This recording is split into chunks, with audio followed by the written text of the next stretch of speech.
Now, from CBS News Miami, this is Facing South Florida with Jim DeFede. Welcome to Facing South Florida. I'm Jim DeFede. Later in the show, we will talk about the government shutdown with Democratic Congresswoman Debbie Wasserman Schultz. But I wanted to start with the controversy surrounding the proposed Donald Trump Presidential Library in downtown Miami. Let's go through the chronology of events.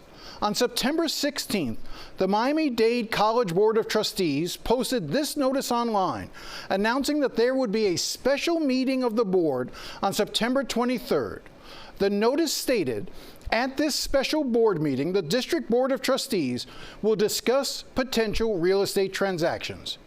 It didn't say what type of real estate transaction they would consider. It didn't say why this needed to be done in an emergency meeting, as opposed to waiting a few weeks for the board's next regularly scheduled gathering. It didn't reveal the plan was to just give away 3 acres of land that the college owns next to the Freedom Tower. And most importantly, it didn't mention anything about a presidential library. Nothing. Just a potential real estate transaction. And then the agenda for the meeting came out. This is what the agenda looked like. And as you can see, there was only one item: authorization to convey property to the Board of Trustees of the Internal Improvement Trust Fund of the state of Florida. Again, no details, nothing that would allow the public to know what was really going on. And so on September 23rd, the Board of Trustees gathered, and without any discussion, without anyone explaining what they were really voting on, they agreed to give away this incredibly valuable piece of land to the governor and the cabinet. This land is easily worth $200 to $300 million. And again, they did this with no discussion. They came in, they said the Pledge of Allegiance, voted to give away the land, and went on their way. How is that possible? Either this was a backroom deal worked out in violation of the state sunshine laws, and everyone on the board knew what was really going on, or those trustees are so incompetent, so negligent, that they didn't think to ask a single question. Within minutes, and I mean literally within minutes of the trustees voting, Florida Attorney General James Uthmeier released on Twitter this video announced what was really taking place. This morning we're here in Miami at the Freedom Tower, our very own Ellis Island of the South. Immediately adjacent to the Freedom Tower is the land that the state would like to set aside, land that we hope will one day house the Presidential Library of President Donald J. Trump. Clearly, he knew what the secret plan was all along, and within a few days, the Florida cabinet met and approved the transfer of land from the state of Florida to the group planning the Donald Trump Library, a group headed by his son, Eric Trump. And now we're learning the Presidential Library will also include a hotel and condos. No matter what you think of Donald Trump, this is as shady a real estate deal as I have ever seen, and I've seen quite a few in Miami. And if this was all on the up and up, why did they have to do it in such a duplicitous manner? This week, I spoke to former FIU professor and historian Marvin Dunn, who organized a quick protest last week and is demanding a criminal investigation into the Board of Trustees. He is also planning on bringing a civil lawsuit against the college. I started by asking for his reaction to how this deal was put together. Then my first reaction was heartbreak. I was heartbroken and then outraged, but heartbroken because this land belongs to our kids, to their educational future. And to have that just taken away without any public comment or ability to participate, I found that to be outrageous, heartbreaking, and I'm very, very concerned that this is going to injure the future of our kids as far as what they could have gotten from Miami-Dade College had this land grab not happened. You know, this item came up on the Miami-Dade College Board of Trustees agenda without any real description. It didn't say that this was about a potential library for Donald Trump. It just talked about a land transfer of 2.6 acres of land back to the state of Florida without any real explanation. And my understanding is they just voted on it without any discussion whatsoever, which raises some interesting questions about how did everyone know to vote for this without any discussions or advanced preparation? That's my question. If there was no discussion prior to the meeting. That would have been illegal, violating the Sunshine Act. No discussion during the meeting, and then the vote was unanimous. And within hours, the state announces that land's going to go to Donald Trump's library. Somebody had to be talking to someone during the course of this whole transaction, and we want to know who talked to whom, when. How did this get done without any public comment, any notice to us that would have been appropriate? So, Jim, I think this is illegal.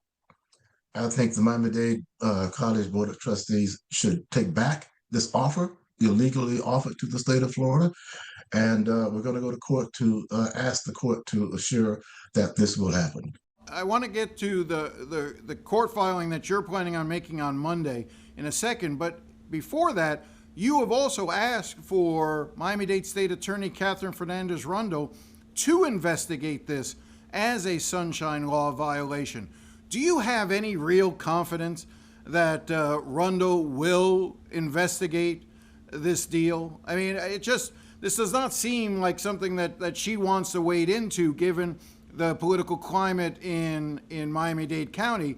She seems too scared to try to do these sorts of things. But do you have more confidence in her? I believe that she'll do the right thing, but I also know that she works for the state. The governor has control of her purse strings for her office. So I recognize those limitations on her. That's one reason why we're going straight to the court and to ask the court to take charge of this case. So you're filing a civil lawsuit in court on Monday. Is that going to be in state court, in federal court? Where are you going? And give us a preview of what you think this lawsuit is about and why you have standing. Well, we're charging the Miami-Dade College Board of Trustees for violating the Sunshine Act. That's pretty obvious they did that. Meeting in secret, not giving public notice. So that's the main focus of our lawsuit. You did this secretly. We should have had a chance to participate or know what we were doing. Therefore, the land giveaway was illegal. And we're asking the court to require them to take the land, to take the offer back. Beyond that, I believe that as a community, Miami-Dade County was harmed by this. As citizens in Miami-Dade County, we were all harmed by this. So we're also considering a class action lawsuit, which will represent all of us saying we don't think as a community that we were properly given notice and involvement in this transaction.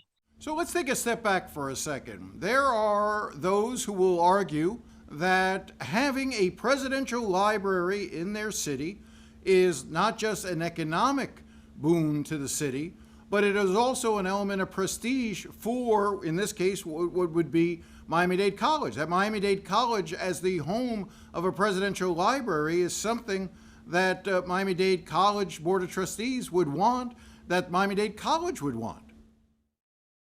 The whole thing about the library is a ruse. The library is an excuse to take the most valuable property in downtown Miami and give it to Donald Trump for economic development. Jim, they're going to put condos on that property. Eric Trump says it's going to be an iconic building on Biscayne Boulevard.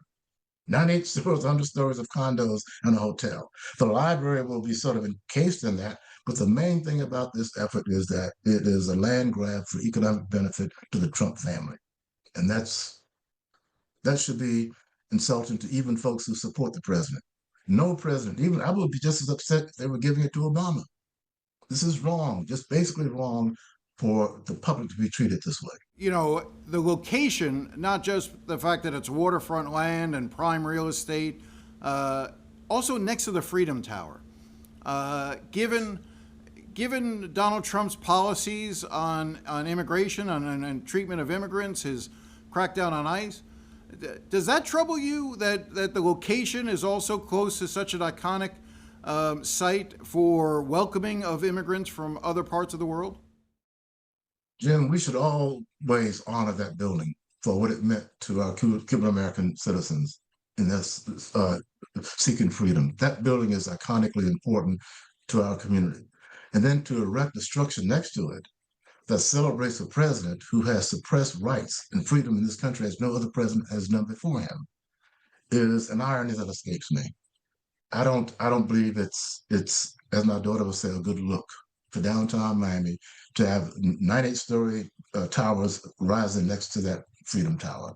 Actually, Eric Trump said that it's going to be an iconic structure on Biscayne Boulevard, visible from sea.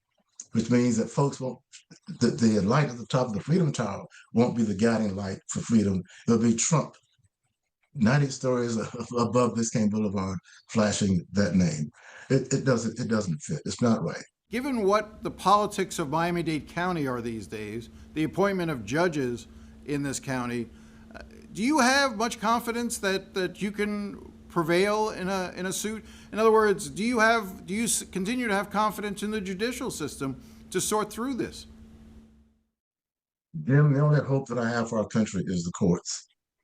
We have fine judges in Miami-Dade County and in the state of Florida, and I think that we can rely on those judges to reach a fair decision for the public. So yes, I have confidence in the courts. I believe that we will have a successful outcome because I believe in the court system. I think we will prevail.